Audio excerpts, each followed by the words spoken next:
அத்தனை செல்வமும் உன்னிடத்தில் நான் பிச்சைக்கு செல்வது எவ்விடத்தில் வெறும் பாத்திரம் உள்ளது என்னிடத்தில் அதன் சூத்திரமோ அது உன்னிடத்தில்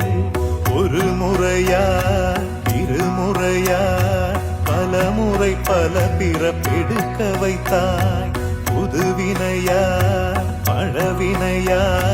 கணம் கணம் தினம் என்னை துடிக்க வைத்தாய் பொருளுக்கு அலைந்திடும் பொருளற்ற வாழ்க்கையும் துரத்துதே உன் அருள் அருள் அருள் என்று அலைகின்ற மனம் இன்று பிதற்றுதே அருள் விழியால் நோக்குவாய்